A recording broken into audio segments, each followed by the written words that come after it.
আকাবা উপসাগরের তীরে বসে দাউদ আলাইহিস সালাম জাবুর কিতাব তেলাওয়াত করতেন। ওনার কণ্ঠের সুরের ঝংকার এত মধুর ছিল, সাগরের মাছগুলো প্রতি শনিবারে উনি আকাবা উপসাগরের পাশে যখন জাবুরের কিতাব তেলাওয়াত করতেন, সাগরের মাছগুলো সাগর রেখে দিয়ে ডাঙায় চলে আসতো। এজন্য আল্লাহ বললেন, খবরদার, শনিবার এলাকাতে মাছ শিকার করা আমি হারাম ঘোষণা করলাম। কিবার? এবার দাউদ আলাইহিস সালামের কওমের লোকেরা কৌশল করা আরম্ভ করে দিল। তারা বলল, আল্লাহ বলছে শনিবারে মাছ ধরা হারাম, খবরদার আমরা মাছ ধরবো না, তবে শনিবার আমরা বেড়া দিয়ে রাখবো। কি দিয়ে রাখবো? জাল দিয়ে বেড়ে দিয়ে রাখবো। শনিবারে ধরবো না, রবিবারে যাই ধরবো। খবরদার, শনিবারে ধরবি না, শনিবারে হারাম। হারাম করছে কে? তো মাছগুলো যখন তেলাওয়াত করতে আসতো, এরা জাল দিয়ে বেড়ে দিয়ে রাখতো চারদিকে। শনিবারে ধরতো না, কারণ হারাম। কারণ কি? বেড়ে দিয়ে রাখতো, রবিবারে যে ধরতো। আল্লাহ কি এটা বুঝাইছে? আল্লাহ বুঝাইছে শনিবারে যত মাছগুলো এসেছে এগুলো ধরা যাবে না। এগুলো যখন আবার সাগরের প্রবাহে ভেসে চলে যাবে, তোমরা আবার নৌকা নিয়ে মাছ শিকার করতে পারবে। ঠিক কিনা? ওরা কৌশল করে রবিবারে, শনিবারে আটকে রাখতো এরকম বেড়ে দিয়ে, জাল দিয়ে, রবিবারে যে ধরতো। আল্লাহ বললেন, আও নালা আলাহুম কামা লাআন্না আসহাবাস সাব কুনু কিরাদাতান খাসিইন। আমার সাথে কৌশল করেছিস, তোদের উপর আমার লানাত, তোরা অভিশপ্ত বানর হয়ে যা। মুহূর্তে পুরো জাতিটাকে বানরে রূপান্তরিত করে দিল কে? এজন্য খবরদার, আল হিলাতু বিল হারামি হারাম। হারাম খাওয়ার জন্য যে কৌশল করি এটাকেও হারাম ঘোষণা দিয়েছে কে? সহজ না কঠিন? আর কোনদিন ইসলামকে কঠিন বলবেন? কেউ কঠিন বললে ওটা শুনবেন? আওয়াজ করে বলতে হবে, ইসলাম কি কঠিন না সহজ? মাশাআল্লাহ, দুইটা মূলনীতি বুঝে গেছেন না? পৃথিবীর সব হালাল যতক্ষণ না দলিল পাওয়া যায়। হালাল বলতে দলিল লাগে না, হারাম বলতে দলিল লাগে। 2 নাম্বার, হালাল আনলিমিটেড আর হারাম লিমিটেড। সহজ করে দিয়েছে, সুবহানাল্লাহ পড়েন। 3 নাম্বার, হালাল হারামের মূলনীতি হচ্ছে, ইসলাম শুধু হারাম বলে দিয়ে বসে থাকে নাই। কোন বিষয়ে যদি ইসলাম হারাম ঘোষণা দেয়, ইসলাম একটা অল্টারনেটিভ আমাদেরকে সাজেস্ট করেছে। সুবহানাল্লাহ কোন? আমি বলে দিলাম এটা করা যাবে না, এটা করা যাবে না, এটা করা যাবে না, আমার কাজ শেষ। কি করা যাবে হুজুর এটা কর? এরকম প্রশ্ন আছে না নাই? হারাম হারাম এই জিকির করে যে আপনি বসে রইলেন, হালাল কোনটা এটা বলে দিয়ে যান, চিল্লায় বলেন ঠিক কি না? ইসলাম শুধু হারাম বলে বসে থাকে নাই। যত জায়গায় ইসলাম হারাম বলেছে, ইসলাম একটা অল্টারনেটিভ সাজেস্ট করেছে। Islam provides us the alternatives, always alternative দিয়েছে। ইসলাম দ্ব্যর্থহীন কণ্ঠে ঘোষণা দিয়ে আমাদেরকে জানিয়ে দিয়েছে সুদ খাওয়া হালাল না হারাম। আমরা বললাম, আল্লাহ সুদ যদি হারাম হয় আমরা কেমন করে আমাদের জীবন চালাবো? আল্লাহ বললেন, ওয়া আহাল্লাল্লাহুল বাইআ ওয়া হারামার রিবা। চিন্তা নাই, ভয় নাই, কেমন করে সমাজ চলবে জেনে রাখো। আমি আল্লাহ যখনই সুদকে হারাম করেছি, তার বিপরীতে ব্যবসাকে আমি আল্লাহ তোমাদের জন্য হালাল করে দিয়েছি। অল্টারনেটিভ আছে না নাই? অল্টারনেটিভ মানে বোঝেন তো? বিকল্প। অল্টারনেটিভ মানে কি? বিকল্প। সুদ হারাম, সুদ হারাম বলে বসে থাকলে হয়তো ঝামেলা লাগতো না। সুদকে হারাম করে দিয়ে অল্টারনেটিভ আল্লাহ আমাদের জন্য ব্যবসাকে হালাল করে দিয়েছেন। পড়েন সুবহানাল্লাহ। ইসলাম বলেছে, ওয়ালা তাকরাবুজ জিনা। খবরদার, বিবাহ বহির্ভূত, গার্লফ্রেন্ড বয়ফ্রেন্ড বলেন, পরকিয়া বলেন, কোন ধরনের শারীরিক সম্পর্ক জায়েজ নাই, এটা হারাম। জিনার কাছেও যেও না। এখন আমরা বললাম, আল্লাহ জিনার কাছেও যদি না যায় তাহলে যৌন চাহিদা মিটাবো কি করে? আল্লাহ বললেন, জিনাকে হারাম করেছি, অল্টারনেটিভ বিয়ের জায়েজ করে দিয়েছি। আর নিকাহ মিন সুন্নতি ফামান রাগিবা আন সুন্নতি ফালাইসা মিন্নি। বিয়ে আমার সুন্নাহ, যে আমার সুন্নাতরে ভালোবাসে না সে আমার উম্মত হতে পারে না। এজন্য যুবক ভাইরা বিয়ে করবা। কি করবা?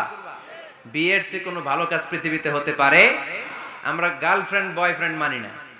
আছে নাকি এদিকে কারো? আছে? আছে না? না, ওই যে কত বড় সাহস, হাত তোলে আবার যে একটা। এগুলার পুরা দেহটাই কলিজা। আমার সামনে বসে হাত তুলতেছে, আমার আছে। দেখছেন, পুরাটাই কলিজা এগুলার। না, এই জিএফ বিএফ এগুলোর সাথে আমরা নাই। আমরা বিয়ে করব। বিয়ে করলে বরকত দেয় কে? ছেলের বাপ মেয়ের বাপ সহজ করে দেন, সহজ করে দিবেন। কালিয়ারা না? কালিয়ারার ছেলের বাপ মেয়ের বাপ যারা আছেন সহজ করে দেন। ছেলে যদি মেয়েকে পছন্দ করে, মেয়ে যদি ছেলেকে পছন্দ করে, ছেলে যদি নামাজি হয়, কর্মঠ হয়, মেয়ে যদি ভদ্র হয়, বাদ সাধবেন না, বিয়ে দিয়ে দেন। কারণ বিয়ের চেয়ে ভালো কাজ আর হতে পারে না। এই যে পোলাপনের গলার আওয়াজ বেড়ে গেছে এখন, মহা খুশি। এখন আজহারি হুজুর জিন্দাবাদ।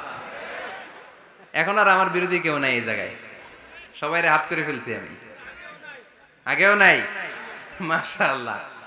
তো এই জন্য বিয়েটাকে সহজ করেন। খেয়াল করবেন, যেই সমাজে বিয়ে করা কঠিন ওই সমাজে জিনা করা সহজ, যেই সমাজে জিনা করা কঠিন ওই সমাজে বিয়ে করা সহজ, ঠিক কিনা? পুরো উল্টো। বাংলাদেশে কোনটা করা কঠিন? হ্যাঁ, বিয়ে করা কঠিন। বিয়েতে ফ্ল্যাট লাগবে, ছেলের গাড়ি লাগবে, নিজের পায়ে দাঁড়ানো লাগবে, 10 লাখ টাকা মোহরানা লাগবে। জিনার জন্য কি লাগবে? কিচ্ছু লাগবে না, টোনাটুনি রাজি, তুমি আমি রাজি, অবৈধ সম্পর্ক হতে আর কিছু লাগে না। চিল্লায় বলেন ঠিক কিনা? কিন্তু বিয়েতে অনেক কিছু লাগবে, এইটা ওইটা। ছেলেরা কই তুই নিজের পায়ে দাঁড়া, তুমিও নিজের পায়ে দাঁড়ায় দেখাবে, এই যে নিজের পায়ে দাঁড়াইছে। তো এতদিন সে কার পায়ে দাঁড়াইছে? নিজের পায়েই তো দাঁড়াইছে। সহজ করবেন, বিয়েরে কঠিন করেন না। এই যে আমার নানা ভাই আছে, নানা ভাইয়ের এখানে যাবেন, নানা ভাইয়ের মসজিদ দেখলাম, কাবা ঘরের যে ডিজাইন, আর্কিটেকচারাল ডিজাইন, ওই সিস্টেমে মসজিদ। আজকে জোহরের সালাত করলাম, ওই মসজিদে নানা ভাই বিয়ে পড়াই দিবে। সবাই চলে যাবে নানা ভাইয়ের কাছে। রাজি আছো সবাই? ওই যে খুশি, সব খুশি। দেখছেন, বিয়েটা যে ভালো জিনিস তার প্রমাণ। বিয়ের কথা কইলেই পোলাপান খালি হাসে। এটা জান্নাতি সম্পর্ক। তো এই কারণেই সাইয়েদনা আদম আলাইহিস সালাম আর হাওয়া আলাইহাস সালাম দুইজনকে বিয়ে পড়াই দিছিল কে? এই দুইজন এমন দুইজন মানব আর মানবী, ওনাদের কোনো শৈশব ছিল না, ওনাদের কোনো কৈশোর ছিল না, যৌবন দিয়েই শুরু। এজন্য আগে আল্লাহ বিয়ে পড়াই দিছে। কথা কয় না? ওই মেয়ে, আপনার শৈশব আছে না নাই? কৈশোর। আদম আলাইহিস সালামের শৈশব, কৈশোর। হাওয়া আলাইহিস সালামের শৈশব, কৈশোর। জীবন শুরু করছে কি দিয়া? যৌবন দিয়ে। বিয়ের দরকার আছে না নাই? এজন্য আল্লাহ জান্নাতে বিয়ে পড়ায় দিলেন। বিয়ের সম্পর্কটা জান্নাতি সম্পর্ক, বিয়ের ভালোবাসাটা জান্নাতি ভালোবাসা। এর চাইতে পবিত্র ভালোবাসা দুনিয়ায় হতে পারে? তাহলে ইসলাম কোন জিনিসকে হারাম ঘোষণা দিয়ে মুখে কুলু পেটে বসে থাকে নাই, অল্টারনেটিভ সাজেস্ট করেছে। সুদ খাওয়া হারাম, অল্টারনেটিভ ইসলাম আমাদেরকে বলে দিল ব্যবসা হালাল। জিনা করা হারাম, পরকিয়া হারাম, গার্লফ্রেন্ড বয়ফ্রেন্ডের এই কালচার হারাম, তার বিপরীতে বিয়ে করা হালাল। সুবহানাল্লাহ পড়েন। এরপর ইসলাম বলে মদ খাওয়া হারাম। ইন্নামাল খামরু ওয়াল মাইসির ওয়াল আনসাব ওয়াল আজলামু রিজসুম মিন আমালিশ শাইতানি ফাজতানিবু। খবরদার, মদ, জুয়া, লটারি এগুলো হারাম করে দিয়েছে কে? আল্লাহ বললেন মদ খেও না, মদ তোমাদের জন্য হারাম ঘোষণা করা হলো। আমরা বললাম আল্লাহ, শীত প্রধান দেশে মদ খেলে শরীরটা গরম থাকে, মদ না খেলে তো বেঁচে থাকার উপায় না।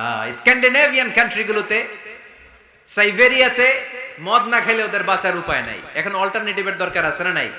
আল্লাহ বললেন মদকে হারাম করেছি, কিন্তু মধু খাওয়াকে হালাল করে দিয়েছে। মধু খান আপনারা? আজকে খাইছেন কে কে দেখি? আজকে অনেকে খাইছেন? মাশাআল্লাহ, হাত নামান। মধু 5-6 চামচ খেয়ে দেখেন একসাথে। মদের বাবা এটা, চিল্লায় বলেন ঠিক কিনা? শরীর গরম হবে, অনেক অনেক শক্তি হবে। মধুর মধ্যে আছে ফ্রুকটোজ। কি আছে? ফলের মধ্যে আছে সুক্রোজ, আর চিনিতে আছে গ্লুকোজ। ফ্রুকটোজ আর সুক্রোজ এটা স্বাস্থ্যসম্মত, এটা ভেরি হেলদি ডায়েট। এটা খাবেন, তাহলে সুস্থ রাখবে কে? তাহলে সুক্রোজ খাবো, ফ্রুকটোজ খাবো, আর গ্লুকোজ কমায় দিব। রাজি আছেন তো? এরপর ইসলাম আমাদেরকে বলল ঢোল বাদ্য বাজানো এটা হারাম, অশ্লীল গান বাজনা হারাম, নাচানাচি হারাম। আমরা বললাম আল্লাহ, বিনোদনের একটা মাধ্যম তো আমাদের লাগবে। ইসলাম বলল ইসলামী নাশিদ যদি তুমি গাও সেটা হালাল। ঢোল হারাম, কিন্তু তার বিপরীতে দফকে হালাল করেছে কে? ঢোলের দুই দিকে আটকানো, এটা বাজালে নেফাকি তৈরি হয়, ধাম ধাম আওয়াজ তৈরি হয়, এমন বিট তৈরি হয়, ডান্স দিতে মনে চায়। আছে না নাই?